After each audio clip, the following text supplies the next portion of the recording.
The winter of 1944 had transformed the land into a silent kingdom of ice. Snow smothered the outskirts of a shattered settlement in Eastern Europe, muting even the distant echoes of a war that refused to fade. Thin trails of smoke clung to the ruins, curling through collapsed roofs and charred beams like the last breath of a dying world. Beyond the skeletal remains of the village, a crude detention post stood patched together, with torn canvas, crooked fencing, and scattered crates. Here, a group of Austrian civilian auxiliaries, women captured during a desperate retreat, shuffled forward into the freezing dawn.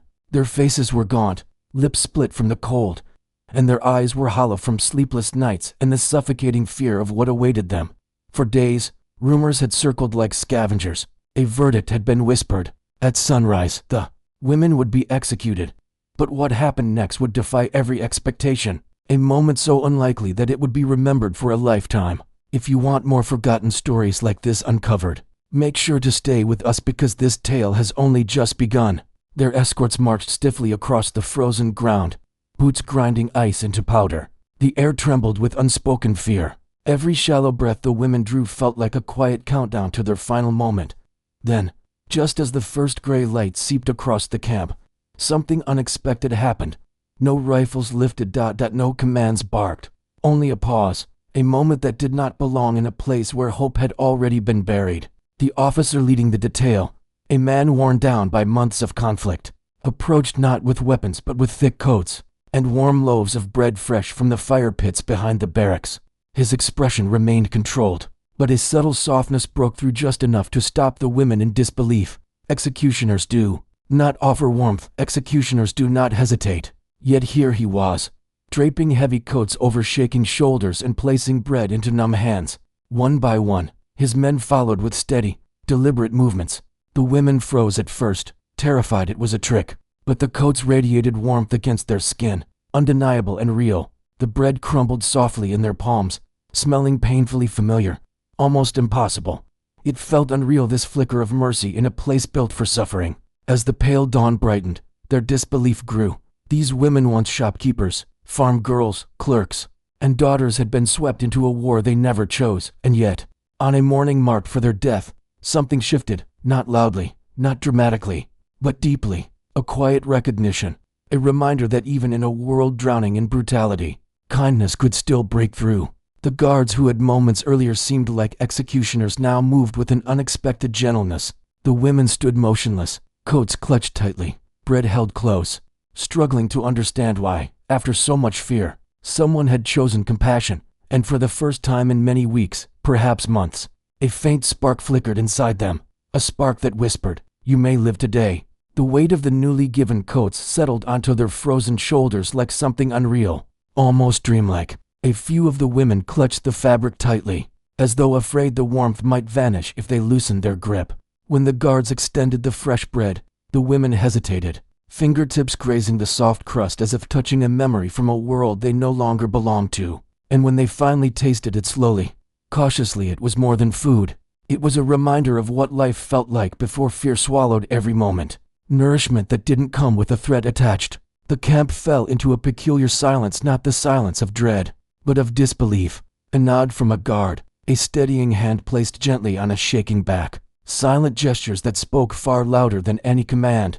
These tiny moments chipped away at the terror that had lived inside the women for months. For the first time, they recognized something they had forgotten. Not every uniformed man in this war-torn land meant to harm them. Snowflakes drifted down in thin, ghost-like spirals, settling on their coats and hair. In that fragile pause, the women tasted something nearly foreign: relief. Not safety, not certainty, but relief. A breath they had not allowed themselves in weeks. For so long they had been treated as statistics, bodies to relocate, burdens to control, shadows with no name or worth. But now, someone had chosen to answer their suffering not with orders or violence, but with deliberate compassion. One of the younger captives, little more than a girl, her hands trembling uncontrollably, looked up into the officer's eyes. What she saw there startled her. Not dominance, not anger, but mercy. Time seemed to thicken around them. The crunch of snow under boots, the sigh of wind across rusted wire, even the cry of a distant bird. Everything became a strange, gentle melody layered over the stillness. The prisoners drew closer to one another, united by shock. comforted by the shared realization that something extraordinary was happening. Kindness real, tangible. Kindness had found its way into a place where it had no logical reason to exist. Even the guards themselves seemed transformed. Men once stiff with obedience now acted with a quiet humanity that defied the harsh rhythm of command. Hands that had gripped rifles now offered warmth. Eyes trained to stay cold softened with empathy. Perhaps even a restrained sense of pride for doing what felt right, not simply what was ordered. It was a precarious balance, duty on one side, compassion on the other. But for this brief morning, compassion won. The women felt every second imprint itself into their memories. They knew this moment would linger long after the war ended, long after the fences were torn down and the frost melted into mud. When the final coat was given out, and the last piece of bread placed carefully into waiting hands, an overwhelming stillness settled over the camp, a heaviness not of fear, but of awe. They had expected death. Instead, they received humanity, wrapped in their coats. The women looked around, truly looked, and saw something impossible. The same soldiers they once thought would end their lives were now the ones shielding them from the cold. The line between captor and protector blurred into something complex and hopeful. A fragile new story began to grow inside them, one where compassion had not been crushed by war, one where mercy still lived, even in the coldest corners of the world. As the icy wind brushed against their faces and mingled with their fogged breath, the women felt a warmth spread inside them, deeper than the coats, stronger than the bread. It was the warmth of being seen, the warmth of being valued, the warmth of a humanity they feared had vanished forever. The warmth settling over them came not from fire nor shelter, but from something far deeper: recognition. Recognition that even when death felt close enough to taste, there were still hands in this world capable of gentleness. It was a morning that carried more than pale light. It carried a fragile promise, a moment that would stay etched in the minds of those who stood trembling on that frozen ground, believing they had reached their final hour, only to discover that compassion could still break through the darkness. As the women shifted uncertainly in the line, an almost electric murmur rippled through their ranks. They had braced themselves for cruelty, for the unyielding harshness they had grown accustomed to. The officers who stood before them, faces shaped by exhaustion, their expressions carved into granite by months of conflict, had always been symbols of authority, without mercy. But now something in their manner had changed. A gentleness, small yet unmistakable, flickered in their movements. The women exchanged wary glances. Could this be trusted? Was there trickery beneath the kindness? Yet every gesture remained sincere. A soldier adjusting a coat with careful hands, another offering bread with a steady, almost protective posture. Not one glance carried malice. For a heartbeat, it felt as though the war itself had fallen silent. A girl no older than 18, her hair tangled from nights of restless sleep, pressed both hands to her chest as warmth finally sank through the layers of cold that had wrapped her for months. Tears built in her eyes, not from fear, but from the shock of feeling cared for nearby. A woman who had once worked as a medic exhaled slowly, breath shaking as it left her lungs. She had been holding fear so tightly within her that the sudden release made her knees weak. For the first time in a long time, her future didn't feel sealed by death. It felt open and certain, yes, but open. Soft whispers drifted down the line like wind moving between branches. They're not going to. One woman couldn't finish the sentence. Another shook her head, eyes wide with disbelief, her expression a mirror of everyone around her. How could this be real? How could a morning expected to end in execution bloom into something that felt like mercy? For weeks, fear had lived beside them like a shadow, and now that shadow was being pierced not by grand acts, but by delicate, intentional gestures. A steadying hand on a trembling elbow, a nod that held the weight of reassurance. Small things, but powerful enough to rewrite the air around them. The young medic caught the officer's gaze again. His eyes didn't hold dominance or disdain. They held understanding. In that silent exchange, something profoundly human passed between them. Not loyalty, not friendship, simply an acknowledgement of suffering shared under the crushing weight of war. It was a fragile thread of connection, but strong enough to steady her heart. Time felt distorted, slow, heavy. Every sound, the soft crunch of snow, the low hum of wind against rusted wire, even the far-off call of a lone bird seemed to echo with new meaning. A former schoolteacher stared down at the bread cupped in her shaking hands. Warm, real. She hadn't felt warmth like that in what felt like forever. Her lips parted slightly, as if she had forgotten how to respond to kindness. It was simple bread, but to her, in that moment, It tasted like survival. The bread in their hands meant more than a meal, it was acknowledgement, a reminder that they were not faceless entries in a wartime logbook, but people with names, memories, and bruised dignity. In that still, suspended moment, their senses sharpened as if the world itself had leaned closer. The brittle crunch of boots grinding into frozen earth, the muted snap of weather-beaten banners swaying in the wind, a lone bird calling from the rim of a crooked guard tower. All these sounds blended into a strange, fragile harmony and uneasy balance between fear and the unexpected tenderness unfolding before them. They felt the shift, not imagined, not subtle, but real, as if the cold morning air had rearranged its very particles to whisper that destruction was not the only force left in the world, that even amid ruin and brutality, there was room for small acts of grace. Their minds struggled to grasp it. How could such simple gifts, goats, bread, a gentle hand, carry the weight of hope? How could these small mercies stand against months of fear and dehumanization? Yet in that raw light of day, they understood something they had forgotten.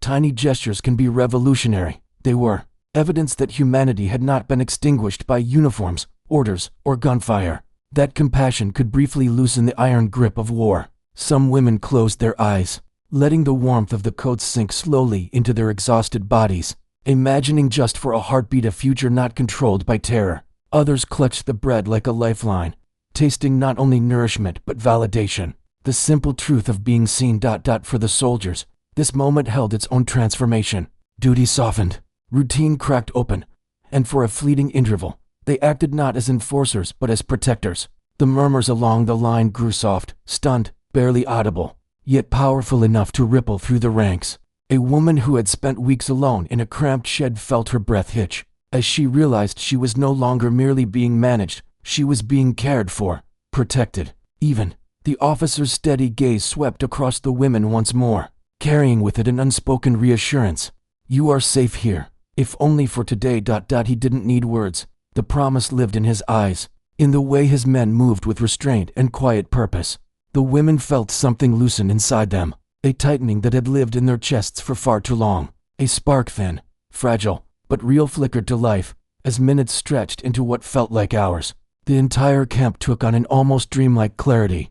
The icy fences, the towering silhouettes of watchposts, the sharp bite of the wind, all still present, all still cold and unforgiving, yet somehow overshadowed by the warmth of human connection that now threaded through the air. They leaned closer together, trading looks of disbelief mixed with relief. Their silent communication carried gratitude, wonder, and a cautious hope they hadn't allowed themselves in ages. Even the guards' movements seemed transformed, no longer mechanical, but deliberate, considerate. The smallest gestures felt monumental against the grim backdrop of the camp. By the time the last coat was handed out and the final piece of bread passed through trembling fingers, a profound stillness settled over the land. The women stood straighter, hearts steadier, eyes brighter. They understood something essential. Life could reassert itself in the unlikeliest places. This morning, quiet, improbable, and gentle, was nothing less than a rebellion against the cruelty that had defined their world. Compassion had carved a narrow pathway through fear, illuminating just enough light to remind them hope can survive even here. In that fragile moment, the women understood something profound. Survival was no longer just endurance or luck. It had become something shared, something shaped by the rare recognition of their humanity. A simple act, offered freely, had the power to redirect the course of a life. As the dawn brightened, stretching soft bands of gold across the frozen earth, they let the realization settle over them. The camp was unchanged in structure. The coils of barbed wire, the bite of cold wind, the echoing crunch of footsteps. Yet everything felt different, because now, within their chests, a small warmth glowed, born not from shelter or fire, but from being acknowledged, truly acknowledged. They were suddenly more than prisoners marked for death. They were individuals again, seen and valued in a place that had spent months trying to erase their identities. What had moments earlier felt like a death ground had transformed, just briefly, into something else, a fragile refuge carved out of cruelty, a fleeting oasis of compassion in the desert of war. Years, decades later, that single winter morning would still burn vividly in their memories.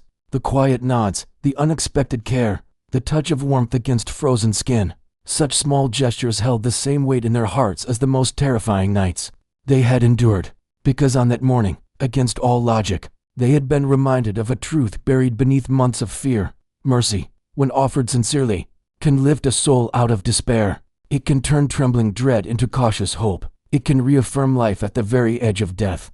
By the time the sun climbed fully over the icy camp, the world itself seemed altered. The line where they had once stood in terror now represented something entirely different, an intersection where compassion and survival met unexpectedly. Women who had hunched their shoulders against cold and fear now moved with a tentative lightness. Their breath still misted in the frigid air, but each exhale felt less like surrender and more like relief. Step by step, they carried their disbelief with them, disbelief that mercy had found them here of all places. The camp, once a canvas painted solely with dread, had softened. Frost sparkled on the wire like scattered crystals. The watchtowers seemed less like instruments of dominance and more like silent witnesses. Even the churned, bitter mud looked less harsh in the softening glow of morning. As they walked away from the execution ground that never became one, they felt an unmistakable shift. A thinning of the tension that had suffocated them for so long, a quiet reverence, as if the world itself recognized the weight of what had occurred. Every glance exchanged between them repeated the same truth. Dignity could survive, even here. Humanity could push back against brutality, even if only for moments. One woman, once a schoolteacher, paused and looked back. Her eyes met the officer's. His calm, almost reflective expression told her everything. No grand speech, no explanation. Just a silent acknowledgement that life had been spared because someone chose compassion over command. The soldiers who had been trained to follow orders without question now stood as proof that choice still existed, that empathy could slip through the cracks of authority and take root in the coldest soil. As the women continued walking, disbelief gave way to gratitude. They noticed things they had never before allowed themselves to see. The lacework of frost on old wooden planks, the glow of distant embers rising from the soldiers' fires, the glimmer of gold on the horizon, promising another day. In those details, they found meaning, proof that the world, even bruised by war, still held room for kindness, proof that cruelty was not the only language spoken in places like this.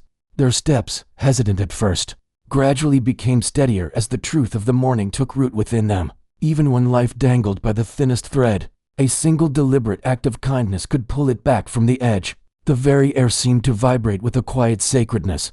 The crunch of boots on icy soil, the soft shift of heavy coats, even the lonely cry of a distant bird perched on a tower, all of it felt transformed, imbued with meaning.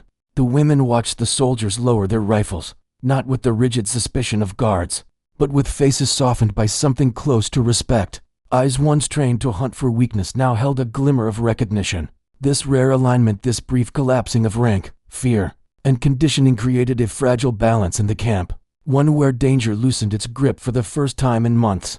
In that delicate stillness, the prisoners felt something they hadn't dared to imagine, a sense of safety, tentative, fragile but real. For once, they could breathe without expecting punishment for the simple act of drawing air. Each step forward became a quiet meditation. They thought of all they had endured, hunger that gnawed at their cores, nights spent trembling, days clouded by dread, and as they held their blankets closer and tasted the last crumbs of warm bread on their tongues, they recognized that these small mercies were not trivial. They were symbols of survival. A former field nurse, who had tended to the injured long before she herself became a captive, felt something rekindle in her chest, a fading belief that goodness could still exist in the center of chaos.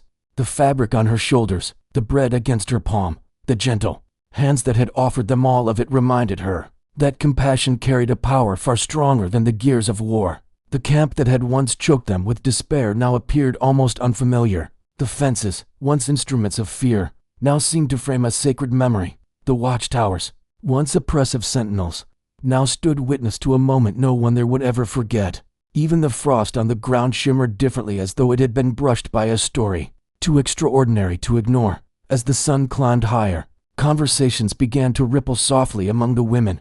Quiet gasps of disbelief, shy laughter that felt foreign on their lips, murmured recollections of the miracle they had lived through. Each retelling strengthened the realization that what had happened was not merely an act of mercy, it was a transformation. The camp had been engineered to crush hope, to mold obedience through fear, and yet, through a chain of deliberate, human choices, it had become the site of a subtle but powerful victory of spirit. Among themselves, the women felt bonds tighten. They felt seen. Smaller fears eased. A shared understanding grew. Compassion was not weakness, it was resistance. The soldiers who had offered that compassion were changed as well. Their careful gestures, their offered warmth, their quiet glances all became part of a narrative that surpassed rank and regulations. Each loaf of bread, each draped coat, had been an act of choice, not order. A decision to rise above the machinery of war. For a fleeting moment, the morning became a meeting point between two worlds, the vulnerable and the armored, the frightened and the disciplined, each recognizing in the other a spark of humanity. By mid-morning, the camp had shifted completely. The dread that once clung to every surface had eased into a solemn calm, as though the earth itself was honoring what had transpired. The prisoners, now stepping away from the place where they had once expected to die, found themselves pausing every few feet, almost as if their minds needed time to catch up with the reality unfolding around them. Some bent quietly to retrieve fallen blankets, handling them with a reverence that said more than words ever could. Others exchanged small, hesitant smiles, the kind born not from joy, but from the shocking discovery that hope still had a place in their world. What struck them most was the intention behind what had happened. They had not survived because of luck or accident. They had survived because someone chose to spare them. Someone chose compassion over cruelty. That realization changed everything. Even the simple act of walking through the camp now felt weighted, significant. Every glance at a guard, every whisper shared between the women, carried a deeper meaning. It was as if the morning itself had etched a quiet truth onto the frost. Mercy mattered. Choices mattered. Humanity still flickered beneath the armor of war. As the sun climbed higher, washing the snowy compound in pale gold, the memory of the morning clung to them with a vividness that refused to fade.